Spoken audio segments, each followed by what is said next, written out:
When a user accesses a secure website, normally their web browser will use the installed certificate from that secure website and determine if it is trusted from a certificate authority, a trusted certificate authority. If it is not trusted, then a warning message will be displayed to pretty much proceed with caution. Well, with the PAN appliance in the middle of a TLS or SSL session, it is the PAN appliance that uses the actual server certificate to decrypt the secure page as if it was the client. Well, that same certificate for the secure website cannot be installed on the user's computer, especially since the PAN is acting as a proxy. What happens is that the client will use a certificate that comes from the PAN appliance itself. And this is what we need to do first.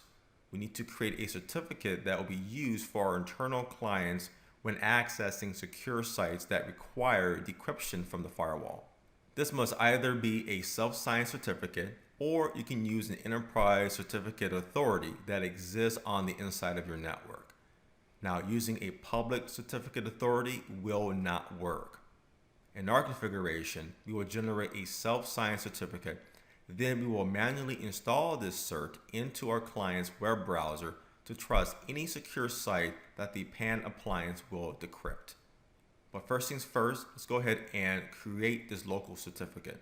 It's a very easy process, and we begin by going to the Device tab, then going to Certificates, which is under Certificate Management. And here we are. Now let's go down to Generate, which is towards the bottom. Starting with the certificate name, we'll call this Outbound SSL. It can be any descriptive name that you like. Next is the common name, and this can be an IP or a domain name. We're going to keep it simple, and we're going to use RouteHub, our company name. Next, we need to check certificate authority. For the crypto settings, you can leave these alone. That's perfectly fine. And now for the attributes, we're going to click Add. We're going to say country and input our country of US. Here we are. We're going to add another attribute for state. We are located in California, so we'll input that. We'll input another attribute for our city, which is right here, locality. And let's add another one for organization, which will be our company name of RouteHub. And that is it. Once we're done, we'll click on Generate to create this certificate.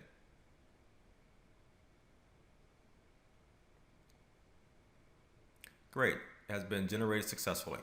We now see our self-signed certificate, which will be used for outbound encryption, including some of the details that we entered. You see that it is a valid certificate, which is important, and we even see when it expires. Next, we need to enable some additional information with this certificate. Otherwise, we will run into issues. So we're going to click on the actual name itself of that certificate, and this window will come up, and we're going to check the following. We need to check forward trust certificate, forward untrust certificate, and trusted root CA. Once we're done, we click on OK. Now let's export this certificate that will allow us to import into the web browsers of our clients. So to do that, make sure that is selected for our certificate, and let's go down towards the bottom and click on Export. Now for the file format, you want to make sure that it is a PIM file format. That's important. You can also export the private key by checking here and inputting some kind of a passphrase. And then let's confirm it. Let's click on OK. And let's go ahead and download this certificate. The next thing that we're going to do is install that certificate into the web browser on our user's computer. And we're doing this so we do not get any security warning messages from our users. We want to provide a very transparent experience for them.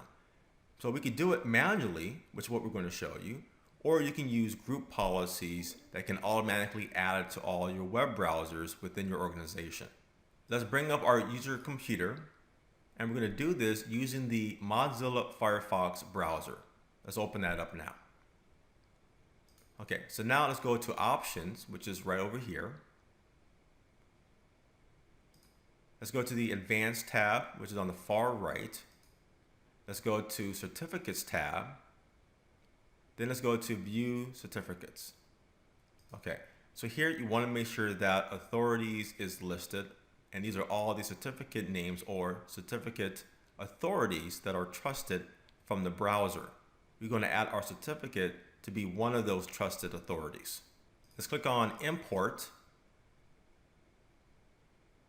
and we'll select the certificate that we have exported from our firewall. And here it is on our C drive. Let's say Open. And here is asking us particular questions. And here we want to trust this certificate authority to identify websites. That's important. Once we do that, let's click on OK. And now that has been imported. We can confirm this by looking through the list here of certificate names until we see Route Hub. Let's drag this down further. There it is. So now our Route Hub certificate is listed as a trusted certificate authority now. We can click on View to view some of the details of the certificate that we have added. Not much information, but that's what it looks like. And these are some of the details as well. So that's pretty much it. We are all finished. Let's go ahead and close this up. Let's say OK, and then OK again. And say close this out. And we are finished with the first step of generating our certificate and manually adding it to our web browser. Now our next step will involve adding a decryption policy.